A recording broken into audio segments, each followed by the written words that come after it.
Loyalty before love part 22। Dikshit, नहीं अर्जित, इस बार हमें बल का प्रयोग नहीं करना चाहिए, कभी कभी अक्ल का प्रयोग भी करना चाहिए। Juliet, you are right Dixit.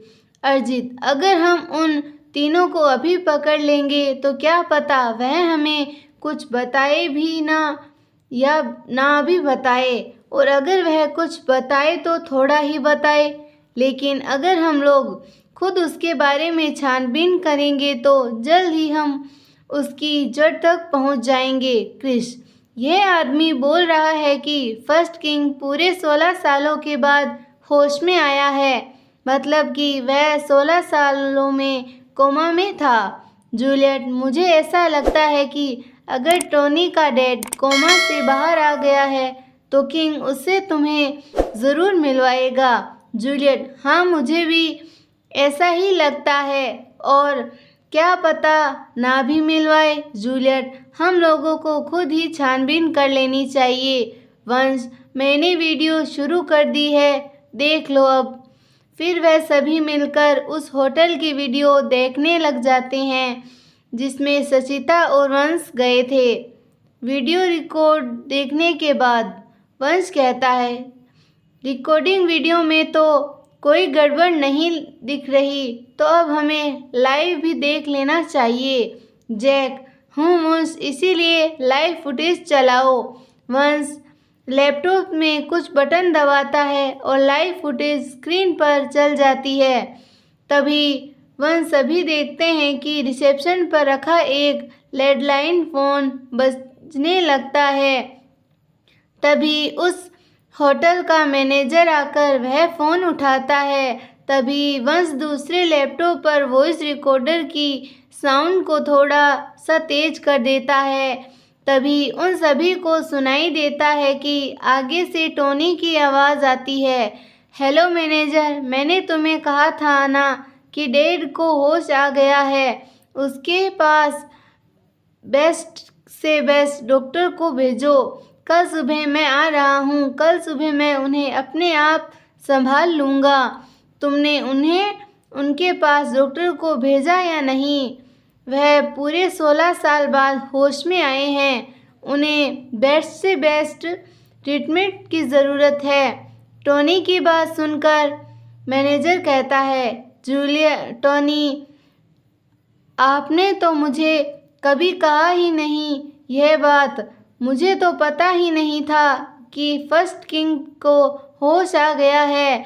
अभी जब आपने मुझे बताया, मुझे तो अब पता चला है। टोनी, मैंने उसके पास डॉक्टर नहीं भेजा है।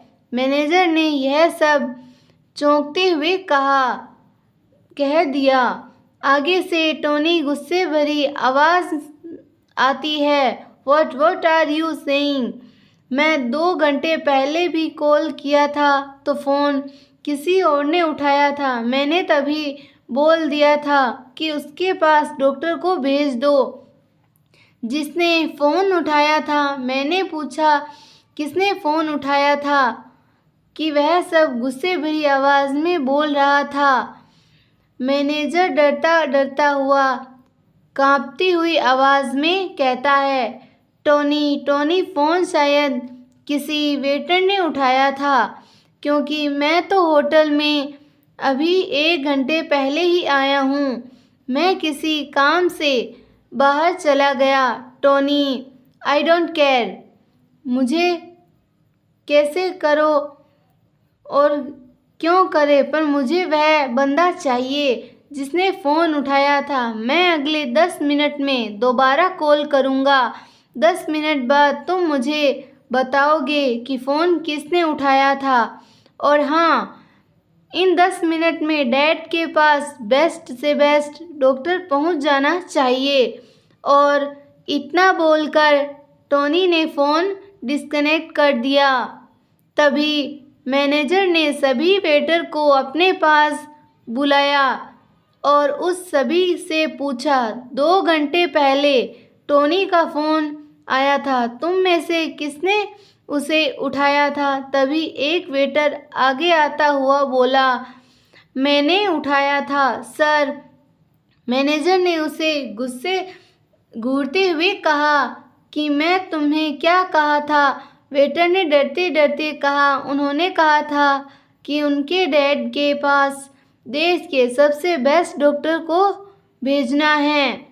मैनेजर उस वेटर की तरफ गया और उसकी गर्दन पकड़ते हुए बोला, फिर तुमने मुझे बताया क्यों नहीं?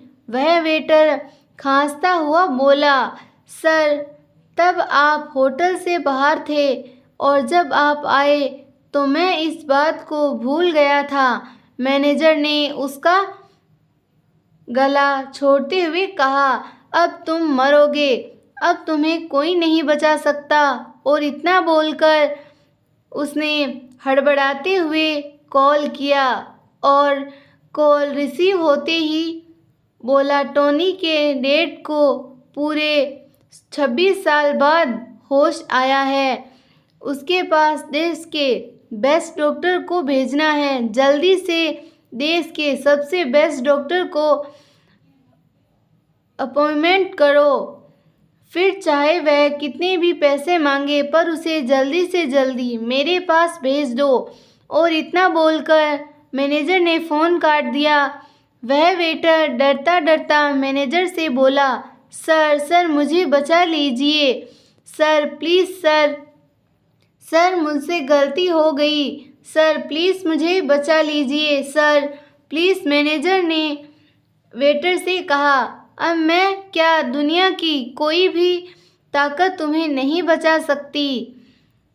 कुछ मिनट बाद फ़ोन बजा। मैनेजर ने डरते डरते फ़ोन उठाया। आगे से टोनी की आवाज़ आई, मैनेजर ने मेरे डैड के पास तुम्हें डॉक्टर भेज दिया। मैनेजर ने डरते डरते कहा, सर, देश का सबसे बेस्ट डॉक्टर बुलवाया है, थोड़ी देर में आता ही होगा। Sir Tony, good. और उस वेटर का क्या हुआ? तुमने पता लगाया कि किस वेटर ने मेरा फ़ोन उठाया था? मैनेजर ने कंपकपाते हुए आवाज़ में कहा, हाँ टोनी। फ़ोन उस वेटर की तरफ बढ़ाओ। मैनेजर ने फ़ोन वेटर की तरफ आगे कर दिया। टोनी की आवाज़ आई, तो वह मुझे अपनी जान खुद दे दो, या फिर अगर मैं तुम्हारी जान ली तो तुम्हारी जान के साथ साथ तुम्हारे परिवार की जान भी ले लूँगा। टोनी की बात सुनकर वेटर ने कहा, सर प्लीज़ मुझे माफ़ कर दीजिए। सर प्लीज़ टोनी, तुम्हें एक चांस देता हूँ, या तो तुम अपनी जान दे दो, या फिर अगर मैं तुम्हारी जान लूँ तो तुम्हारे साथ साथ तुम्हारे परिवार की भी लूँगा।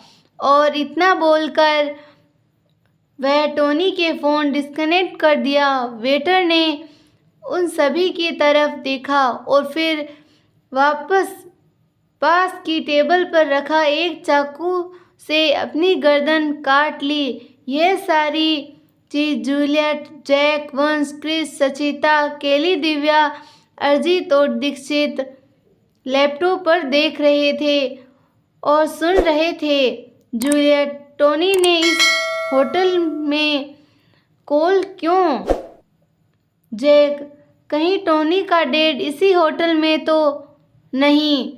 अगर आपको हमारी स्टोरी पसंद आई तो स्टोरी को लाइक, शेयर, चैनल को सब्सक्राइब करना ना भूलें और कमेंट ज़रूर करें। धन्यवाद।